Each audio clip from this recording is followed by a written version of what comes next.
datang di podcast aksi yang ke-9.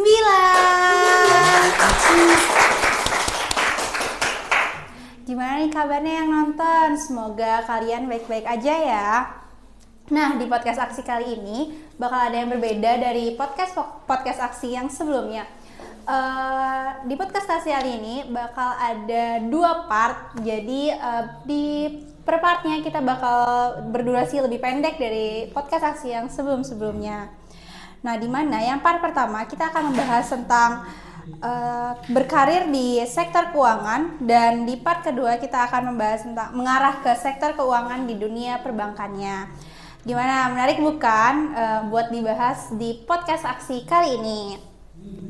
Sebelumnya, kenalin dulu nih, aku Nabila Zara Putri Busono, bisa dipanggil Bila, yang akan menemani kalian di sepanjang podcast aksi kali ini. Aku juga nggak sendirian, aku ditemani sama narasumber yang keren banget, yang mungkin lebih terkenal dibanding aku ya. Boleh perkenalan dulu Kak, dimulai dari nama, panggilan, dan kesibukan Kakak apa aja nih akhir-akhir ini. Oke, terima kasih Bila. Terkenal tapi suruh kenalan, belum terkenal ya. Oke, sebelumnya perkenalkan, aku Yohanes Lutfi Setia Putra Pradana atau bisa dipanggil Luki. Nah, untuk kesibukan saat ini ya sok sibuk sih. Okay. Kebetulan saya juga sekarang kalau di sektor ekonomi ya, kita kan mau bicara sektor ekonomi. Sekarang aku sibuk di pekerjaan, ada sebagai konsultan pajak, itu saya sebagai direktur, lalu juga di perbankan, saya di BNI, saya sebagai pegawai bina BNI, dan beberapa lainnya, gitu. Nggak usah disebutin, udah keren banget kan guys, udah wow. Gimana nih Kak kabarnya akhir-akhir ini dengan kesibukan yang lumayan ya, yang sok sibuk itu Kakak ya? Iya, akhir-akhir ini ya seru-seru aja ya, baik-baik aja. Gimana kalau Bila? Kalau aku juga baik-baik aja sih, karena baru nyampe Jogja. Oh, baru ya? Abis liburan ya? Iya, abis liburan. Tidak ada kata libur ya kalau aku? Iya, betul. Kayaknya aku pernah ngeliat Kak Luki di PPSMB 2 tahun lalu, 2023, yang makan beling bukan enggak sih Kak? Oh, itu tahun kalian? Iya, itu aku yang jadi maba. Oh iya? Iya. Oh, sampai lupa. Iya, pernah aku. Gitu. Kalau sekarang bisa dipraktekkan juga Kak juga Kak? Ini ada tempe ya, kayaknya tempe.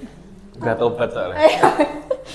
Kita masuk aja ya kali yang ke topik utamanya. Oke, kita mau bahas soal persiapan karir untuk kerja di sektor keuangan. Mungkin sebenarnya kita perlu tahu dulu nggak sih Kak,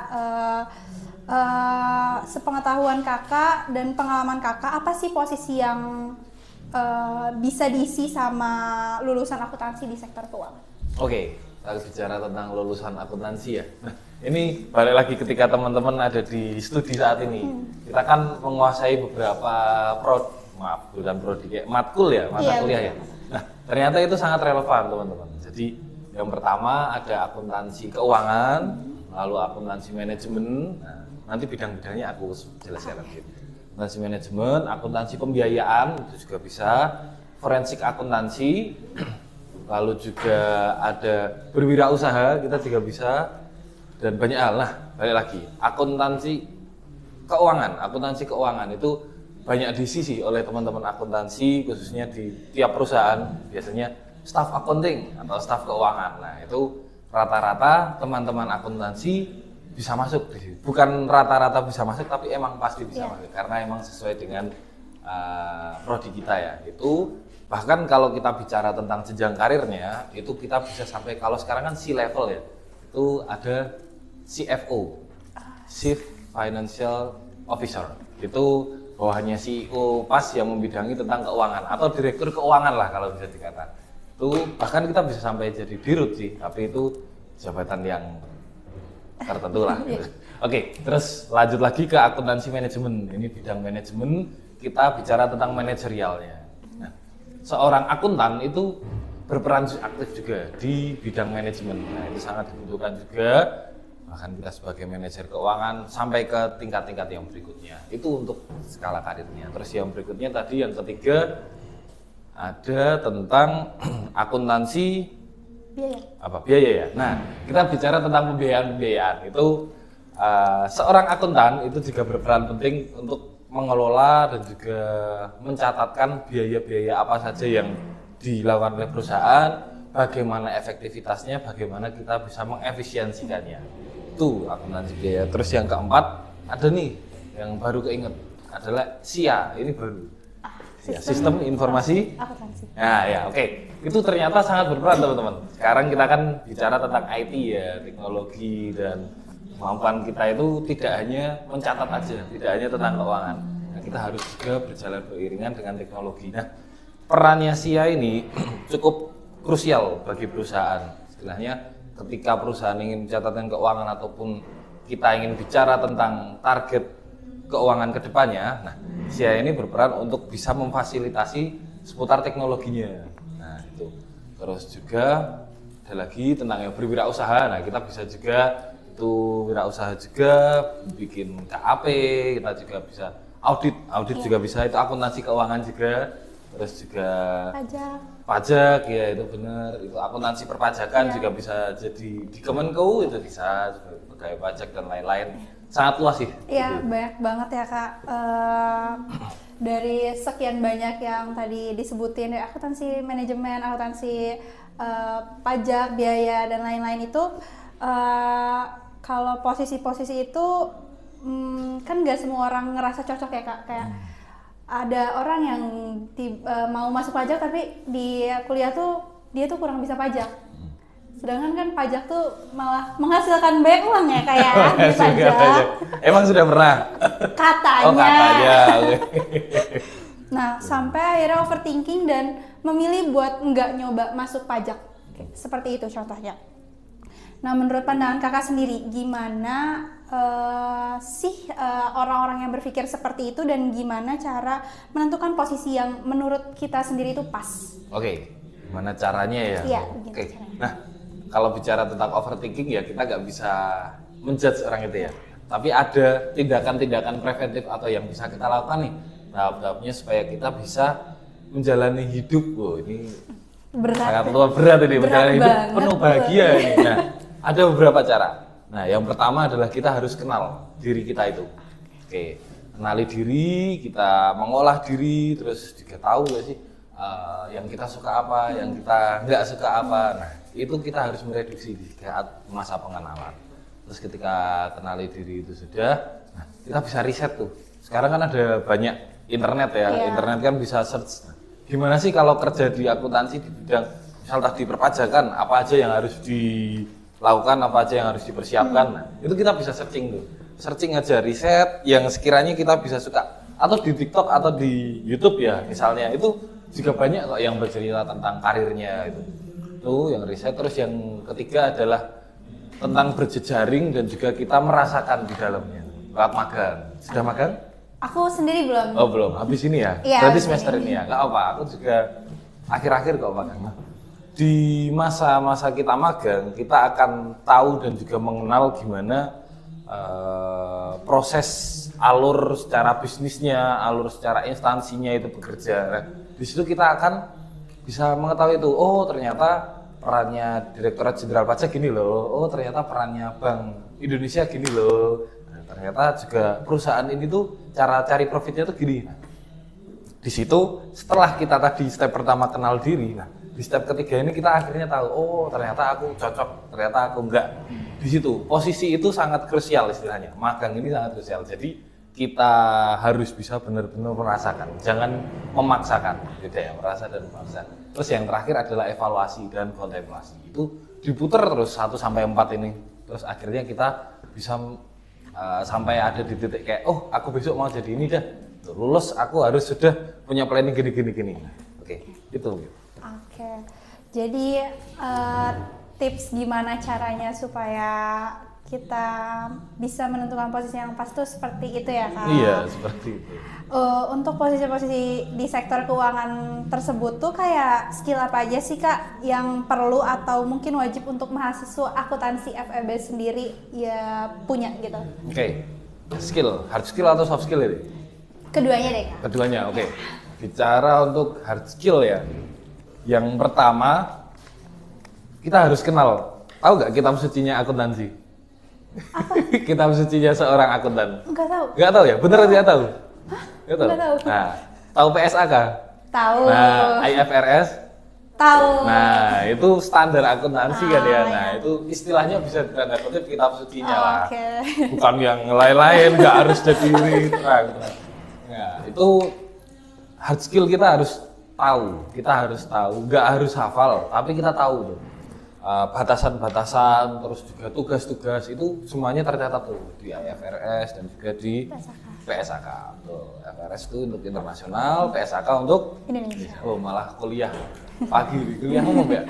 Terus yang kedua itu kita harus bisa menguasai yang namanya teknologi akuntansi dan juga teknologi pencatatan. Kayak teknologi akuntansi berarti ada Accurate, Mayop dan kawan-kawan. Itu terus juga kalau yang membantu nih ada Microsoft Excel, Word, terus juga WPS, Microsoft lainnya. Nah, itu sangat berperan penting tuh teman-teman ketika teman-teman akan bekerja misalnya ya teman-teman. Itu tuh sangat dicari-cari kalau HRD bilang ya. Nah, oh ternyata dia punya nilai tambah bisa Excel nih. Excelnya bisa dikelola akhirnya bisa digabungkan sama Power BI. Tahu Power BI? Enggak tahu. Nah, ya ini berarti perlu belajar kita lah. Oke, nanti ada jam khusus. Enggak, sorry. Enggak. Nah, ini bisa di Power BI itu jadi sebenarnya kayak PowerPoint tapi versi lebih besarnya. Dia bisa ngopi dari Excel ke Power BI itu. Nah, nanti bisa ditampilkan, dipresentasikan. Nah, itu bisa dipelajari juga. Ini menunjukkan berarti kalau teman-teman itu masih banyak hal yang perlu kita kenal tentang apa itu akuntansi. Nah, itu untuk hard skill-nya ya, terus untuk juga soft skill. Bicara soft skill ini yang pertama tentu analisis laporan keuangan. Analisis berarti nggak hanya buat nih, kita harus bisa menganalisis. Nah, analisis sampai ke tahap kita menyimpulkan. Kenapa itu penting? Karena ketika kita menyajikan data, tentu kita harus by data ya, terus juga ketika sudah disajikan kita juga bicara tentang begini loh Bapak, kami memberikan saran atau Bapak Ibu pimpinan, kami memberikan saran untuk kita bisa melangkah ke depan kalau kita melakukan nah, itu semua tertuang di laporan keuangan. Laporan keuangan kita bisa membacanya, membicarakannya. Terus yang kedua adalah adaptif dan juga kerja sama tim. Nah, ini penting karena ketika kita masuk tentu kita tidak akan sendiri ya, itu pasti ada tim.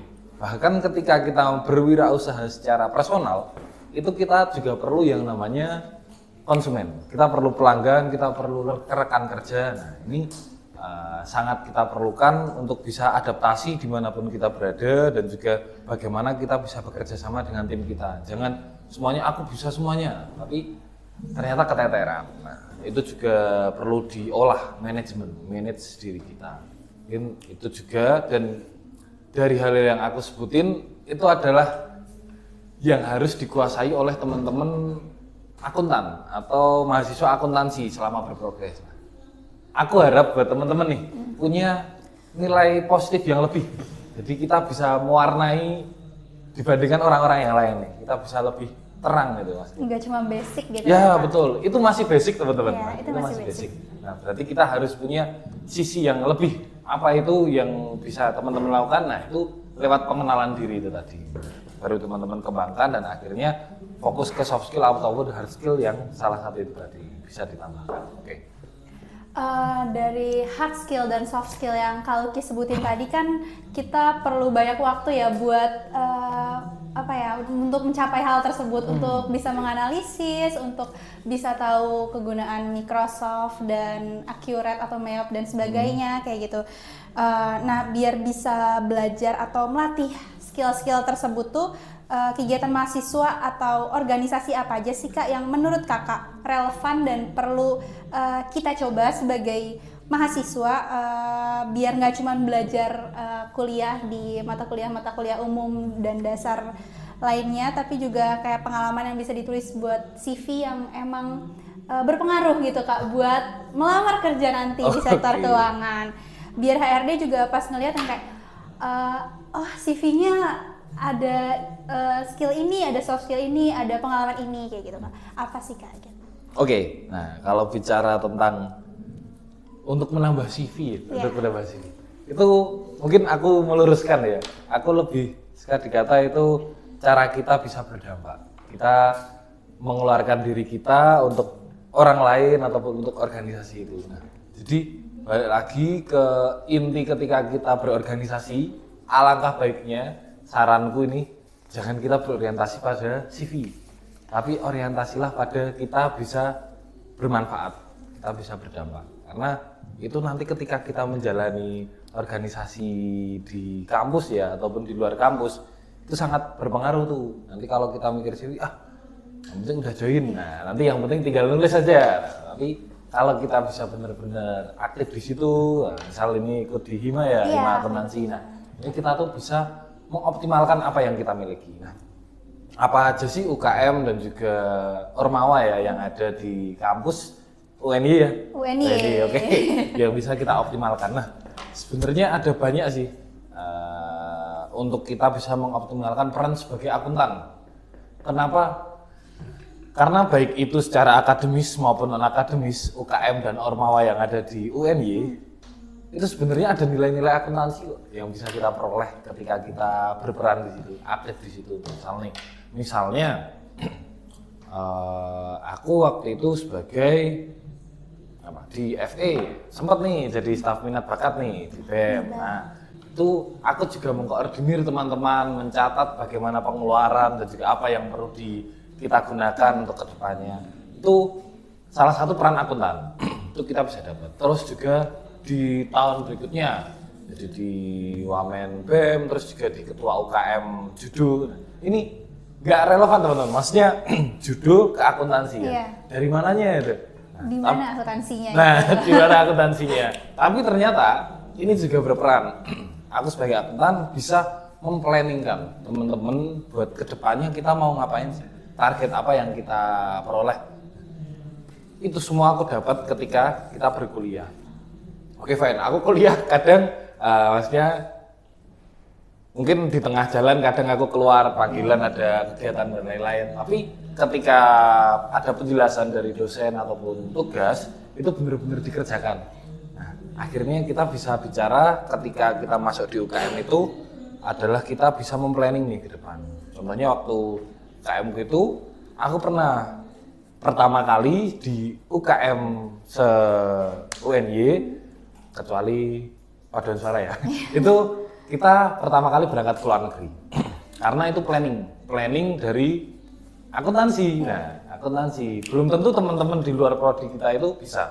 Tapi aku harap teman-teman di prodi akuntansi khususnya itu bisa memplanningkan diri untuk entah diri ataupun organisasi ketika teman-teman nyemplung di suatu UKM atau Ormawa ataupun organisasi eksternal dari kampus, itu poin pertama kita harus planning ke depan mau gimana, organisasi ini mau dibawa kemana. Nah, itu didapatnya dari akuntansi, itu akuntansi manajemen, itu kan karena kita memanage ya itu. Terus kalau untuk UKM lain itu kan banyak ya, tinggal bagaimana teman-teman mau mengolah. Misal tentu teman-teman sebagai mahasiswa akuntansi udah capek akuntansi, kenapa harus nambah akuntansi lagi gitu? Ada yang dirasakan gitu ya. Nggak apa, nambah itu nggak apa. Juga pernah merasakan nambah jam brevet pajak ataupun nambah di Chartered Accountant, itu Ikatan Akuntan Indonesia. Nah, itu capek, tapi kita harus punya nilai kesenangan diri kita lewat UKM dan juga organisasi, baik akademis maupun non-akademis. Nah, kebetulan aku sukanya di basket sama judo tuh, akhirnya aku masuk. Tapi balik lagi, tujuanku bukan untuk tambah CV, tapi untuk berperan. Akhirnya itu semua peranku sebagai akuntan, dan itu tuh meningkat. Jadi bukan kita hanya memberikan peran kita sebagai akuntan, tapi itu meningkatkan diri kita untuk tadi ya, tujuannya pengen gimana sih meningkatkan diri sebagai akuntan ataupun lewat UKM dan Ormawa.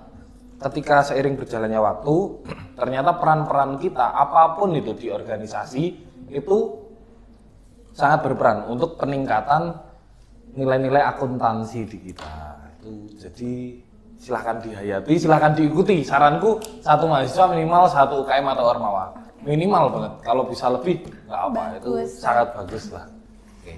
Jadi lebih ke dampak diri bagi orang luar, bukan tentang menambah tulisan di CV Menambah kita tulisan ya di Kak. CV, ya. Belajarnya ada di dalamnya. Iya, betul. Nah, dari tadi kan kita udah bahas nih Kak soal persiapan-persiapan, terus yang lain juga untuk berkarir di bidang keuangan sendiri.